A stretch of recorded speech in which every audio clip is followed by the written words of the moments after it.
You think moving into a quiet American suburb is supposed to be peaceful? Try having the HOA president march up to your truck like it's a war crime, eyes blazing, and declare your vehicle a blatant violation of community aesthetic standards before you've even turned off the engine. What Eleanor Prescott didn't realize was that the new guy she was trying to bully had spent years being slandered by people exactly like her, and this time, he was ready. The sun beat down on Maplewood Estates that Tuesday morning. The kind of perfect California suburban day where every lawn looked like it had been vacuumed.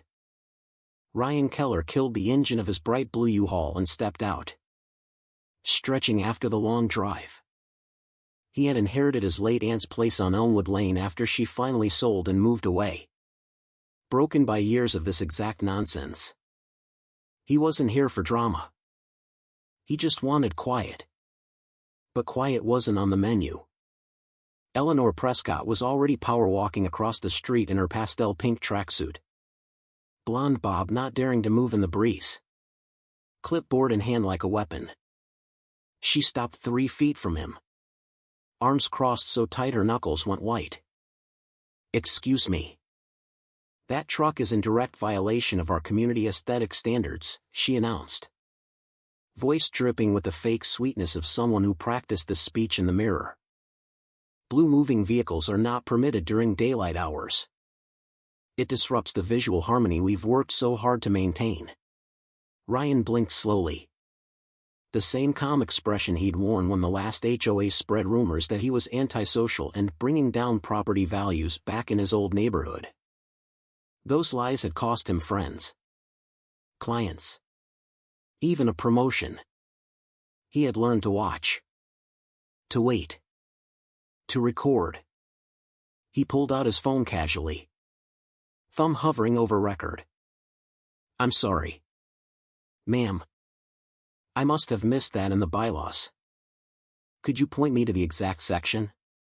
Her eyes lit up like she'd won the lottery. This was her favorite part, educating the peasants. Section 7.2. Paragraph C.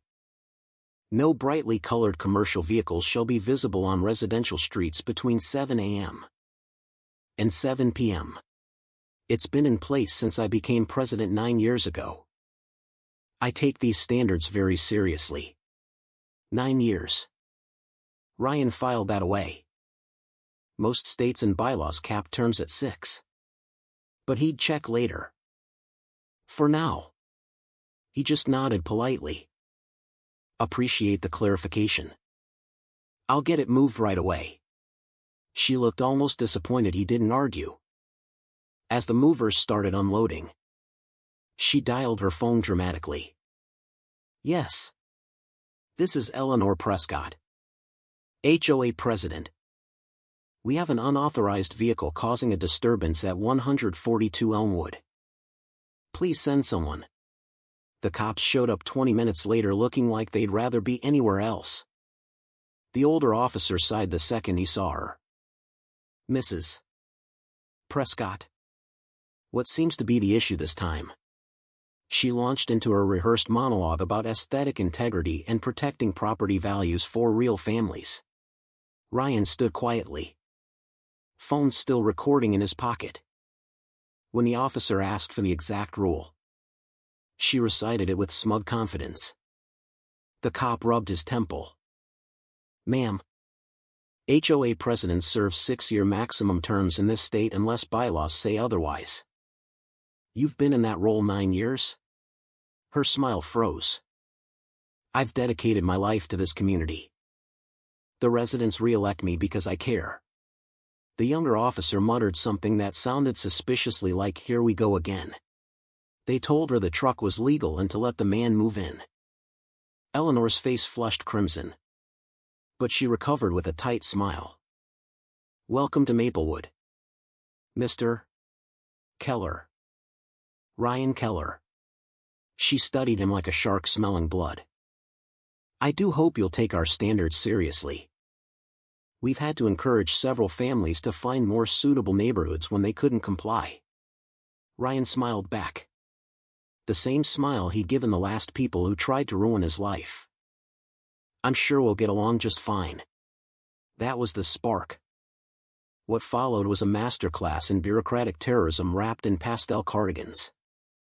Over the next 10 days, the violation notices arrived like clockwork. His lawn was 0.7 inches too tall, $175 fine. Eleanor had apparently measured it herself with a ruler at dawn. His mailbox was the incorrect shade of black, $125. His SUV had been parked in his own driveway for 12 minutes past the guest limit, $100. Then the masterpiece, failure to submit a pre-approved landscaping plan that didn't even exist in the actual bylaws, $250. Ryan paid the first few without complaint. He even walked the checks over to her pristine colonial house himself. Eleanor opened the door in full hostess mode. Suddenly all smiles and fresh coffee. Ryan. So good to see a resident who understands cooperation. Inside her immaculate living room, surrounded by framed Community Leader of the Year plaques, she couldn't resist showing off. You'd be surprised how many people fight at first, she said, stirring her coffee with delicate precision. But financial pressure works wonders. Hit them with enough fines and they either comply or realize Maplewood isn't the right fit for them. Ryan sipped politely. Sounds stressful. Managing all that. How long have you been president again? 9 wonderful years, she beamed. Some board members think we should rotate. But the community needs continuity. I've helped 12 families relocate when they couldn't maintain standards. The Thompsons. The Garcias. The Parkers, they all learned that harmony requires sacrifice. She said it like she was talking about donating to charity instead of driving people out. An elderly neighbor, Mr. Alvarez from 2 doors down, later pulled Ryan aside while walking his dog. She measured my rose bushes once because one was too pink. Called code enforcement when my grandkids drew with chalk on the sidewalk. Most of us just keep our heads down. Ryan nodded. He remembered his aunt's letters describing the same slow torture. He remembered how the rumors in his old neighborhood had painted him as the problem when he pushed back. This time he wasn't pushing. He was collecting. He kept every notice. Recorded every conversation. Installed discreet cameras the day after he moved in. And he waited. The escalation came on a quiet Thursday evening. Ryan returned from the store to find his front door slightly ajar. Nothing obvious was missing. But in his home office sat a folder of fabricated documents, fake invoices, bank statements, and emails suggesting he was running an unlicensed consulting scam from the house, something that would violate at least 4 HOA rules and possibly local ordinances. He smiled grimly. Amateur. The cameras had caught everything, a nervous man in a generic work shirt picking the lock, planting the papers in 3 precise locations, then calling someone on his way out. It's done. Give it 24 hours, then tip off the board about suspicious activity. Ryan waited until evening. Then called Eleanor. Voice shaking just enough. Mrs. Prescott? Someone broke into my house. They didn't steal anything. But they left these weird papers on my desk. I don't know what to do. Her concern was Oscar-worthy. Oh no. Ryan. Did they take anything valuable? No. But the papers were in my office. On the wooden desk near the window. And some near the small filing cabinet by the computer. There was the briefest pause. You should check your study first, she said smoothly. Burglars always go for the desk area. And anything near that little safe by the monitor, criminals target those spots. Ryan hadn't mentioned a study. A safe. Or a monitor. Interesting, he said. Voice suddenly steady. I never told you where the papers were found. Eleanor. Or described my office layout. The line went dead silent. When she spoke again, The sweetness was gone. You need to be very careful about accusations. Mr. Keller. This is a tight-knit community. People who cause trouble, they tend to leave. Was that a threat? It's just reality. Some people don't belong here. Click. Ryan had the whole call recorded. Combined with the break-in video, the fake documents, the illegal term extension, and the mountain of fabricated violations. He now had a complete case file thick enough to choke a lawyer. He sent her one text. You have 24 hours to resign from the board and stop targeting residents, or everything goes public. She didn't resign. Instead, she called an emergency board meeting at the community center the next night, clearly planning to get ahead of the story by painting him as the villain. The room was packed. Neighbors who normally avoided these meetings showed up in force, some curious, some already tired of Eleanor's reign. She stood at the front in her power blazer, smiling like a queen addressing her subjects. I called this meeting because our newest resident, Mr. Keller, has been spreading concerning rumors and refusing to comply with basic standards. I have evidence he may be operating an illegal business from his property. Before she could continue, Ryan stood up calmly. Actually, Eleanor, before we discuss me, I think everyone deserves to see what you've really been doing for the last 9 years. He connected his laptop to the projector. The screen filled with a clean timeline, every fine, every family she'd driven out, every made-up rule. Side-by-side photos of pristine yards hit with violations for excessive color or unauthorized plant height. Clips of her boasting about encouraging families to leave. The break-in footage. And finally, the phone call where she described his office layout in detail. Gasps rippled through the room. Mr. Alvarez stood first. She fined me $200 because my American flag was up for 8 days instead of 7 after Memorial Day. A young mother spoke next, voice trembling. My son has autism. She cited us repeatedly for disruptive noise when he stimmied in the backyard. We almost lost our home. Eleanor's face went from confident to crimson to ghostly white. Her hands shook as she gripped the podium. You people have no idea what I've sacrificed, she exploded, voice cracking. I've kept property values high. I've maintained order. After my husband left me and took everything, I swore this community would never fall into chaos. I did what was necessary. The room went dead silent. Ryan spoke quietly.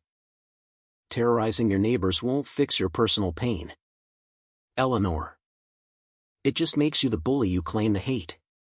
Margaret, the quiet board treasurer who everyone thought was Eleanor's ally, stood up. I motion we remove Eleanor Prescott immediately as president and ban her from future board service.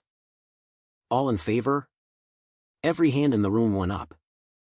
Eleanor looked around, stunned, like she'd woken up in an alternate universe where her subjects had grown spines. You'll regret this. Without me, this place will fall apart. She grabbed her purse and stormed out, heels clicking furiously across the tile. But it wasn't over. 3 days later she went nuclear, calling local news stations, painting herself as the victim of a coordinated attack by an outsider. Channel 8 wanted a live segment. Ryan agreed on one condition, same studio. Face-to-face. The evening broadcast was electric. Eleanor went first, composed and teary-eyed. I only ever wanted to protect our beautiful community. This new resident came in determined to cause chaos. When it was Ryan's turn, he looked straight at the camera. I didn't come here to cause chaos. I came here because my aunt was harassed out of this very neighborhood by the same tactics Eleanor has used for 9 years. I was slandered in my last community too, called a troublemaker for questioning unfair rules. I stayed quiet then. I'm not staying quiet now. He played the recordings. Showed the evidence. Looked directly at Eleanor. Your daughter's wedding photos are lovely. By the way. The ones you posted while fining a single mom for having too many cars during her kid's birthday party. Eleanor's mask shattered on live television. She started crying real tears. Babbling about sacrifice and standards. But it was too late. The damage was done. Within a week, the state housing department opened an investigation. 2 months later, Eleanor faced charges for fraud, harassment, and evidence tampering. She pleaded down but lost her house in the resulting civil suits from former residents. She moved out quietly one rainy morning. No one waving goodbye. Maplewood changed almost overnight. New bylaws. Real term limits. A community fund to help residents fight unfair violations. Mr. Alvarez was elected president and immediately repealed the correct shade of black mailbox rule to roaring applause. Ryan sat on his porch a few weeks later, watching kids draw with chalk on the sidewalk without fear. His phone buzzed, a text from another neighborhood asking for advice on their own HOA situation. He smiled. Some battles never really end. But sometimes, the quiet guy who's been watching finally speaks up, and the whole house of cards comes crashing down in the most satisfying way possible. So tell me in the comments, was Eleanor Prescott genuinely protecting the community? Or was she just a power-tripping Karen who finally got exposed? And what would you have done if you were the new resident? Pay the fines quietly? Or burn it all down with receipts? Drop your thoughts. Who was really in the wrong here?